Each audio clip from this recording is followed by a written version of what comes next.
नमस्कार साथियों। ज्योतिष की चर्चा को आगे बढ़ाते हुए आप सभी के बीच उपस्थित हूँ। इसी के साथ आप सभी से आग्रह करता हूँ, चैनल को लाइक करें, शेयर करें और सब्सक्राइब करें। आज का विषय महत्वपूर्ण है।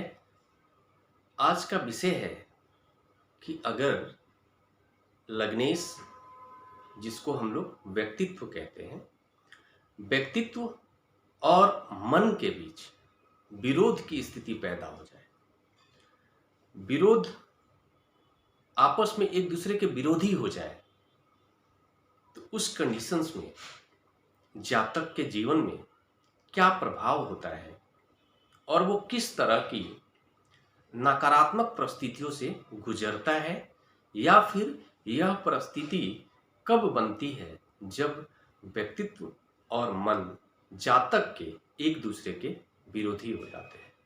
एक दूसरे लग्नेश व्यक्तित्व और मन के बीच एक विरोध की स्थिति खड़ा हो जाती है। ऐसी परिस्थिति कब बनती है उसको हम लोग आज की चर्चा में जानेंगे। आपके सामने ये लग्न चार्ट है। अब ये लग्न चार्ट अमूमन सभी का ऐसा ही होता है।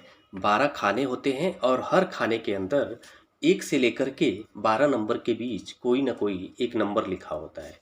ये 12 जो नंबर होते हैं, 1 से 12 नंबर, ये राशियों को रिप्रेजेंट करते हैं। आप सभी जैसा जानते हैं कि 12 राशियाँ होती हैं और उन्हीं 12 राशियों को ये 1 से 12 नंबर के बीच जो नंबर हैं वो रिप्रेजेंट करते हैं। अमूमन आप सभी जानते हैं कि ये जो फर्स्ट हाउस है, जहाँ पर 1 नंबर लिखा हुआ है, इसको हम लोग पहला घर किसी के भी लग्न चार्ट को समझते हैं। ये पहला घर, सभी का पहला घर यही होगा। यहाँ पर जो नंबर होगा वो आपको 1 से लेकर के 12 नंबर के बीच कोई भी हो सकता है। इसको हम लोग लग्न भाव भी कहते हैं, पहला भाव भी कहते हैं। और लग्न भाव इसको कहते हैं, लग्न का संबंध व्यक्ति के स्वयं से है। व्यक्ति स्वयं है और व्यक्ति का व्यक्तित्व है ये घर, ठीक है। और इसमें जैसे चंद्रमा जो है कि इन 12 घरों के अंदर कहीं पर भी जाकर के बैठ सकता है। ये यहाँ पर कोई भी एक दूसरा नंबर हो सकता है और चंद्रमा जाकर के जहाँ पर बैठेगा वही उस जातक की राशि होती है। जैसे इस एक उदाहरण के तौर पर इसी चार्ट को हम लोग मान लें, तो जैसे 1 नंबर जो लिखा हुआ है, ये 1 नंबर मतलब आपको मेष राशि है। तो मेष राशि के स्वामी ग्रह आपको मंगल हो गए। और अगर मान लो कि इस चार्ट के अंदर सपोज करो कि जो चंद्रमा है वो कहीं पर भी एक घर को छोड़कर, जहाँ पे 1 नंबर लिखा हुआ है, इन 12 घरों के अंदर कहीं पर भी बैठा हुआ है। सपोज करो अगर मान लो ये आपको यहाँ पर बैठा हुआ है, 11 नंबर जहाँ पर लिखा हुआ है, यहाँ पर चंद्रमा बैठा हुआ है, तो व्यक्ति का लग्नेश हो गया आपको मंगल, और व्यक्ति की जो राशि हो गई वो हो गई कुंभ। तो कुंभ राशि के जो स्वामी ग्रह हो गए वो आपको शनि हो गए। तो जब व्यक्ति के व्यक्तित्व को जानना होगा तो हमें इस चार्ट के अंदर मंगल की स्थिति को जानना होगा। मंगल की स्थिति को जानना होगा, जिससे हमें ये पता चलेगा कि जातक का व्यक्तित्व कैसा है। लेकिन अगर जातक के मन को जानना होगा तो क्या देखेंगे हम? मन को जानने के लिए हम यह देखेंगे कि व्यक्ति के लग्न चार्ट के अंदर चंद्रमा कहाँ पर जाकर बैठा हुआ। तो चंद्रमा जैसे यहाँ पर जाकर बैठा है तो कुंभ राशि हो गई। कुंभ राशि के स्वामी ग्रह आपको शनि हो गए। तो जातक का जो मन है वो शनि से प्रभावित है, उसके मन के ऊपर जो नियंत्रण है वो शनि का हो गया। तो व्यक्तित्व जो है वो आपको अलग ग्रह के द्वारा नियंत्रित हो रहा है, और जो मन है वो किसी अलग ग्रह के द्वारा नियंत्रित हो रहा है।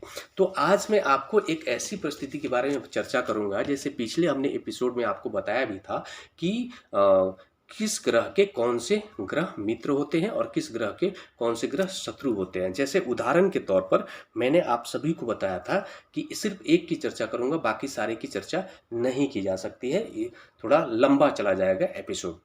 जैसे अगर मान लो सूर्य की बात कर ली जाए तो सूर्य का जो है वो आपको मित्र चंद्रमा होते हैं, सूर्य के मित्र आपको मंगल होते हैं, सूर्य के मित्र आपको बुध होते हैं, और सूर्य के मित्र आपको गुरु होते हैं, ठीक है। और अगर उस सूर्य के जो शत्रु होते हैं वो शुक्र होते हैं, शनि होते हैं, राहु होते हैं और केतु होते हैं। ठीक है। तो अगर मान लो कि अगर जो लग्नेश है, सपोज करो यहाँ पर जो है वो आपको 5 नंबर लिखा हुआ है, तो 5 नंबर मतलब आपको सिंह लग्न की कुंडली हो गई। तो सिंह लग्न की कुंडली हो गई मतलब जो लग्नेश हो गए जातक के वो आपको सूर्य हो गए। और सपोज करो कि इसमें जो चंद्रमा है वो चंद्रमा जो है आपको किसी शत्रु घर के अंदर जाकर बैठे हुए हैं, मतलब 5 नंबर यहाँ पर है और आपको जो चंद्रमा है वो यहाँ पर 10 नंबर आएगा, यहाँ पर 11 नंबर आएगा सप्तम हाउस में, और चंद्रमा जो है मान लो यहाँ पर 10 नंबर है जहाँ पर आपको चंद्रमा यहाँ पर बैठे हुए हैं। तो इस स्थिति में क्या होगा, जो आपका जो व्यक्तित्व है जातक का वो आपको सूर्य से प्रभावित है, और जातक का जो मन है वो आपको शनि से प्रभावित है। और आप सभी जानते हैं कि शनि और सूर्य के बीच जो संबंध है वो शत्रुता का है, पिछले एपिसोड में बताया भी गया था। तो शत्रुता का होने के कारण इस जातक के मन के अंदर व्यक्तित्व के प्रति एक विरोध की स्थिति खड़ा हो जाएगी।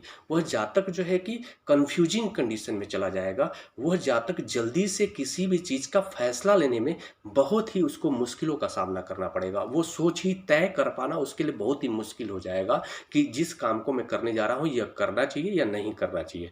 आप यह मान सकते हैं कि वह जातक सफलता लेने में कमजोर हो जाएगा, एक विरोध की स्थिति होगी। एक मन कहेगा कि नहीं नहीं ये जो है ना कि काम ठीक है, दूसरा उसका व्यक्तित्व से आपको आभास होगा कि नहीं ये गलत बात है, ये मुझे करना चाहिए। एक बोले व्यक्तित्व अगर कहेगा कि ये काम को करना चाहिए, मन की तरफ से आदेश आएगा नहीं ये काम गलत है। ऐसी स्थिति बन जाती है जब चंद्रमा जिस राशि में जाकर बैठते हो और चंद्रमा के जो राशि के जो स्वामी ग्रह है उस स्वामी ग्रह के साथ में और लग्नेश के स्वामी ग्रह के बीच अगर जो है कि शत्रुता का संबंध है, तो ऐसी परिस्थिति में जो लग्नेश और व्यक्ति के मन के बीच मतलब व्यक्तित्व और मन के बीच विरोध की स्थिति खड़ा हो जाती है। वहीं अगर आपको जो है कि ये आपको मैंने उदाहरण दिया शत्रु जैसे शनि होते हैं, और वहीं सूर्य जैसे मान लो सिंह लग्न की ही कुंडली है और सिंह लग्न के कुंडली के अंदर मान लो कि सूर्य जो है वो अपने कहीं भी जाकर बैठे हों, वो आपको मित्रवत स्थिति में हो, मजबूत स्थिति में हो, और जो चंद्रमा है वो भी जो है कि आपको मान लो चंद्रमा जो है 4 नंबर में जाकर बैठा हुआ हो, या फिर जो है कि मंगल की राशि में जाकर के चंद्रमा बैठे हुए हो, 1 नंबर में जाकर बैठे हो, या फिर जो है कि 8 नंबर में जाकर बैठे हुए हो। हालांकि 8 नंबर में जा करके बैठेंगे जब चंद्रमा तो नीच के हो जाएंगे, वही अलग चर्चा है।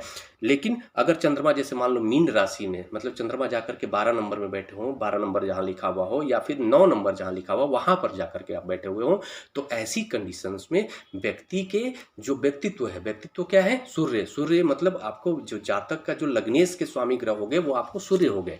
तो सूर्य और जो चंद्रमा जहां पर जाकर बैठे हैं, तो चंद्रमा मतलब जिस घर में जाकर बैठे होंगे वहीं जातक की आपको राशि हो जाएगी। तो राशि के स्वामी ग्रह के बीच अगर व्यक्ति के लग्नेश के बीच संबंध मित्रवत है, अगर मित्रता का संबंध है, तो ऐसी स्थिति में जातक सोच समझकर फैसला लेने में और अपने हक में फैसला लेने में वो सफल होता है और वो सकारात्मक मतलब तरीके से अपने जीवन के हर मुश्किलों से वो लड़ सकता है और फैसले ले सकता है। ऐसी स्थिति होती है, विरोध की स्थिति खत्म हो जाती है। लग्नेश मतलब व्यक्तित्व और मन के बीच जो विरोध की स्थिति होती है वो खत्म हो जाती है और वो एक ट्रैक पे आकर के और जीवन में आगे बढ़ते हैं। इसीलिए वो अमूमन आपको जीवन में बहुत सफलता भी हासिल करेंगे। लेकिन अगर जैसे ही आपको शत्रुवत स्थिति पैदा होगी लग्नेश मतलब व्यक्तित्व और आपको मन के बीच में, तो जातक को जीवन में सफलता लेने में भी आपको मुश्किलें आती हैं और प्लस उसको सफलता हासिल करने में भी बहुत मुश्किलों का सामना करना पड़ता है। फैसले तो ले ही नहीं पाएंगे, लेने में उनको बहुत ही कन्फ्यूजिंग कंडीशन होगी और साथ में उनको संघर्ष भी बहुत करना पड़ेगा जीवन में। आज का यही एक टॉपिक था जो बहुत ही महत्वपूर्ण था। मैंने सोचा कि आप सभी से शेयर करूं, तो आप लोग मैं समझता हूं कि आप समझ सकते हैं कि कब ऐसी परिस्थिति बनती है। मतलब लग्नेश का जो संबंध है मतलब जिस राशि के स्वामी ग्रह के बीच लग्नेश के स्वामी ग्रह के बीच अगर मित्रता का संबंध है, तो उस कंडीशंस में जातक अच्छी जीवन में सफलता हासिल करता है। अगर शत्रुता का संबंध बनेगा तो उस कंडीशंस में जातक को बहुत सारे संघर्षों का सामना करना पड़ता है और फैसले लेने में बहुत सारी कठिनाइयों का सामना करना पड़ता है।